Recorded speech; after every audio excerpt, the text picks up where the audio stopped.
안녕하십니까. Y타임스 논평의 추북일입니다. 공수처법이 처리돼 가지고 속 많이 상하시죠. 그런데 이 괴물 공수처법을 무력화시키는 두 가지 단계와 두 가지 방법이 있습니다. 오늘 자세히 살펴드리겠습니다. 우선 그러기 위해서 비례한국당을 만들고 공수처법 폐기를 1호 공약으로 내세우는 것이 필요할 것입니다. 그리고 공수처장 임명에 관련된 추천위원회가 있는데요. 이 구성의 맹점을 파고들어야 할 것입니다. 끝날 때까지 끝난 건 아닙니다. 아직 희망은 있습니다. 말씀드리겠습니다. 국회 규정에도 없는 4+1 협의체가 주도해가지고 고위공직자범죄수사처, 그러니까 공수처라 그러는데 이 설치 법안이 30일 날 국회에서 강행 처리됐습니다. 범요건 결집으로 160명이 찬성해가지고 국회를 통과한 겁니다. 자유한국당은 무기명인지 기명인지 표결 방식을 결정하는 단계에서 무기명 투표 요구가 반대표 155명으로 무산되니까 문희상 사퇴하라, 민주주의는 죽었다 소리치면서 퇴장을 했죠. 그 후에 28분 정도 지나서 문희상 의장이 공수처법의 통과를 선언한 겁니다. 결국 검찰과 경찰 위에 공영수사처가 소위 민주를 지향한다는 민주당 정권에서 나온 겁니다. 이로 인해서 청와대와 여권이 환호를 지르고 있죠. 공수처법이 통과되니까 청와대 고민정 대변인이 역사적 순간이라 그러면서 국민들께서 검찰의 자의적이고 위협적인 권한 행사에 대한 견제와 균형이 필요하다고 판단하셨기 때문이라 이렇게 말했습니다. 불과 4월 전 구속영장이 기각됐던 조국도요, 페이스북에 문재인 정부의 핵심 국정과제였던 공수처법이 드디어 국회를 통과했다 그러면서 국민의 여망을 받들어 검찰개혁의 상징인 공수처라는 집을 지어주신 국회의 결단에 경의를 표한다. 이런 글을 올렸습니다. 조국은 이어서 되돌릴 수 없는 검찰개혁의 제도화가 차례차례 이루어지고 있기에 눈물이 핑 돈다 하면서 오늘 하루는 기쁠 수 있겠다라고 썼습니다. 이런 공수처법의 통과 때문에 한국당은 좌절하고 있죠. 그러나 게임은 아직 끝난 게 아닙니다. 검찰과 경찰을 지휘할 수 있고 통제가 가능한 헌법에도 없는 괴물 공수처. 이 문재인 정권과 범여권은 환호하고 이를 바라보는 자유한국당은 참담한 그 자체입니다. 그래서 한국당은 결국 의원직 총사퇴를 결의했죠. 심재철 원내대표는 북한 보위부, 나치 게슈타포 같은 괴물이 될 것이라 그러면서 공수처가 문재인 정권의 비리 은폐처, 친문 범죄 보호처라고 강력하게 비판했죠.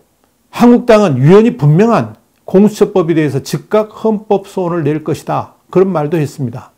이런 상황을 관전하던 홍준표 전 대표는 목숨 걸고 막는다고 수차례 공언하더니 무기력하게 모두 줘버리고 이젠 어떻게 할 거냐? 그러면서 야당의 존재 가치가 없다면 오늘 밤이라도 모두 한강으로 가라 이렇게 질타했습니다만은 사실 홍준표가 지금 한국당 대표였다 그러더라도 뾰족한 수가 없을 정도로 국회 선진화법 그리고 국회 과반수 이상을 차지한 4+1 의석수에 무기력하게 당할 수밖에 없었습니다. 민주당이 4+1 공조균열을 우려해가지고요. 군소정당 대표들한테 뭘 약속했습니까? 농어촌 지역구 보장을 약속했지 않습니까? 그래가지고 공수처법을 통과시켰는데 이런 치졸하고도 전렬한 전략을 어찌 한국당이 감당할 수 있었겠습니까? 그렇다고 여기서 무너질 수는 없습니다. 지금은 홍준표 같이 내부 총질할 때가 아니고요. 공수처법을 무력화시킬 수 있는 방법을 찾아야 됩니다. 공수처법을 넘는 방법을 찾아서 그 목표를 향해 돌진해야 될 때라 하는 이야기입니다. 그런데 이 공수처법을 무력화시키는 두 가지 단계와 두 가지 방법이 있습니다. 다시 말씀드리지만 끝날 때까지 끝난 건 아닙니다. 공수처법 역시 마찬가지입니다. 그렇다면 두 가지 단계와 두 가지 방법이 뭐냐? 우선 공수처법을 무력화시키기 위한 1단계는 비례한국당을 만들고 총선에서 승리하는 겁니다. 다가올 총선에서 한국당이 제1당으로 올라서고 비례한국당이 제3당이 된다 그러면 공수처법 무력화는 아주 간단하게 해결될 수 있습니다.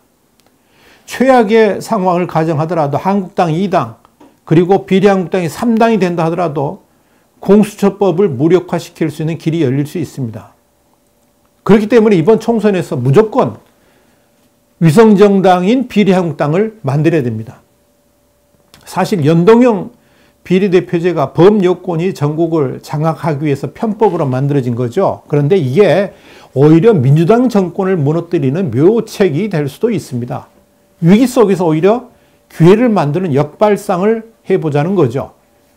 그런 의미에서 비례한국당은 문재인 정권과 민주당이 보수우파에게 던져준 선물일 수 있습니다.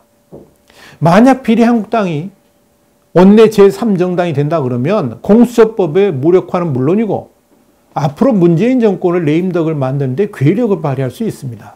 그렇기 때문에 비례한국당을 만들지 못하게 하려고 하는 어떤 공작에도 넘어가면 안 됩니다. 30일 날 여론조사 기관인 리얼미터는 10명 중 6명 넘는 국민이 비례한국당이나 비례민주당 이런 비례대표 정당 득표를 위한 유성정당을 만들면 안 된다. 이런 여론조사가 나왔다라고 발표했는데요.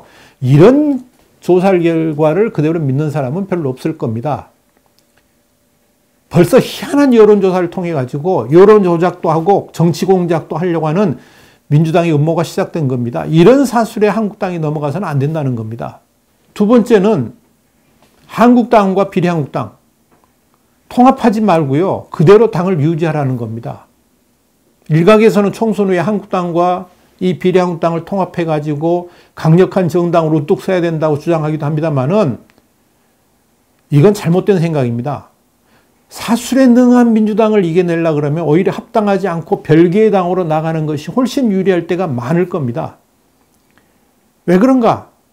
지금부터 설명을 하게 될 공수처법 무력화 방안을 보면 그 이유를 알게 될 겁니다. 첫 번째 방법입니다. 과반수를 넘게 될 한국당과 비례한국당이 공수처법 폐기를 1호 의안으로 삼으라는 겁니다. 이번 총선에서 한국당의 제1공약은 공수처법 폐기가 되어야 됩니다. 최소한 대폭 개정이라도 하겠다는 결연한 의지를 국민들한테 보여주라는 겁니다. 그래서 다가오는 총선에서 무조건 과반수 의석을 차지해야 합니다.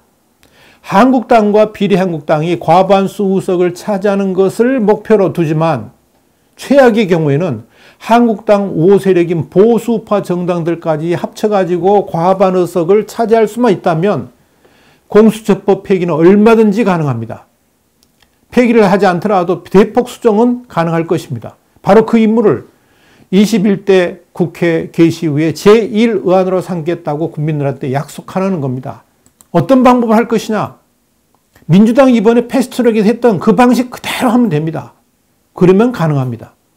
두 번째 방법은 공수처장 임명을 범한국당 세력이 주도하면 됩니다. 민주당이 이번 공수처법을 만들면서 공수처장 임명을 위한 추천위원회 구성을 어떻게 했느냐? 법무부 장관, 법원행정처장, 대한변호사협회장, 여당 추천 2명, 야당 교섭단체 추천 2명으로 했습니다. 중요한 것은 야당 교섭단체 추천 2명입니다. 이들 7명 중에서 6명이 동의를 거쳐서 2명을 대통령한테 추천하면 그중 1명을 임명하도록 되어 있습니다. 원래 민주당의 속뜻은 연동형 비례대표제로 심상정의 정의당이 원내 제3당이 될 것이 확실시되었기 때문에 야당 교섭단체 추천 2명 중 1명을 차지할 수 있을 것으로 생각했을 겁니다. 원래 연동형 선거제를 만든 정의당의 목표가 바로 21대 총선에서 원내 교섭단체 숫자인 20석을 훨씬 넘을 것으로 예상했기 때문에 그렇습니다. 그래서 이 법을 주도한 민주당 박주민 의원이 공수처가 결코 대통령 뜻대로 움직일 수 없다라고 강조한 겁니다. 왜냐하면 야당 추천 2명 있는데 1명만 반대해도 공수처 임명이 불가능해지기 때문에 이제 야당의 생각을, 야당의 뜻을 반영할 수 있지 않느냐 그런 겁니다. 그런데 연동형 선거제는 한국당이 비례한국당을 만들 명분을 만들어줬고 비례한국당이 제3당을 차지할 수 있다 그러면 이러한 민주당과 정의당의 꿈이 완전히 박살날 수가 있습니다.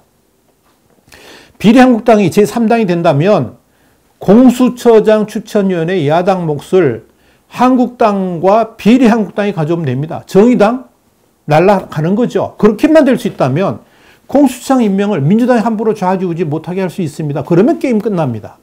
물론 민주당이 총선 전에 공수처장 임명을 강행할 가능성도 충분히 있습니다. 그러나 공수처장 임명을 최소한 4월 선거 전까지 하기에는 물리적으로 쉽지 않습니다. 안 될 겁니다. 물론 선거 후에 20대 국회 만료전인 5월쯤에 새로운 보수당회로 8명이 탈당하니까 바른미래당이 20석이 남게 되니까 바른미래당하고 합작해가지고 여권 뜻대로 공수처장 임명을 강행하는 방안도 있을 겁니다만은 이 바른미래당 당적으로 21대 총선에서 당선 가능성이 사라진다 그러면 총선 전에 추가 탈당이 나올 가능성이 많이 있습니다. 그러니까 그마저도 쉽지 않을 겁니다. 그렇다고 또다시 4+1로 해결할 수 없습니다. 법에 분명히 국회 교섭단체가 추천하기로 되어 있기 때문에 그렇습니다. 그러니까 여러분 끝날 때까지 끝난 건 아닙니다. 아직 희망이 있습니다. 오늘이 2019년 마지막 날입니다. 절망으로 막을 내리는 것 같지만 어떤 경우에라도 우리가 희망을 잊어서는 안 됩니다.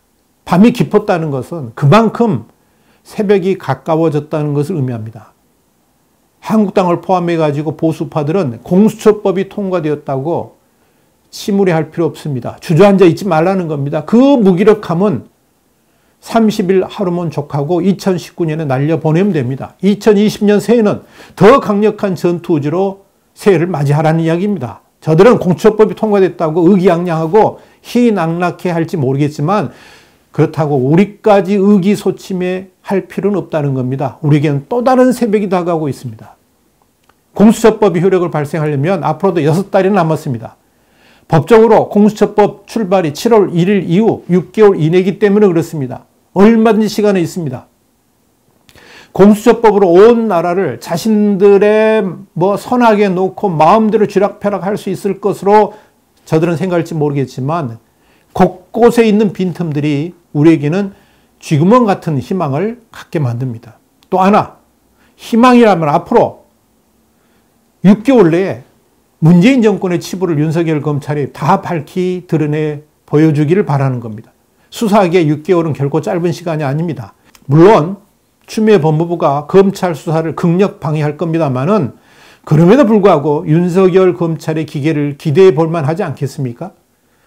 추미애 법무부에게 무너지면 검찰이 죽기 때문에 이 검찰이 혼연일체로 이 정권에 대항할 수 있지 않을까 이런 기대를 해봅니다. 하늘이 무너져도 솟아날 구멍은 있다고 그랬습니다. 그렇기 때문에 여러분 좌절하지 마십시오. 주저앉아 있지 마십시오.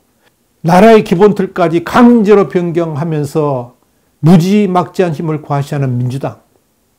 오히려 허무하게 쓰러질 날이 그리 멀지 않았다는 것을 역으로 보여줍니다. 그것이 곧 역사이기 때문에 그렇습니다. 다시 한번 강조합니다. 대한민국은 그렇게 호락호락한 나라가 아닙니다. 왠지 아십니까? 대한민국은 기도로 시작된 나라이기 때문에 그렇습니다. 와이타임스 논평이었습니다. 새해 다시 뵙겠습니다. 감사합니다.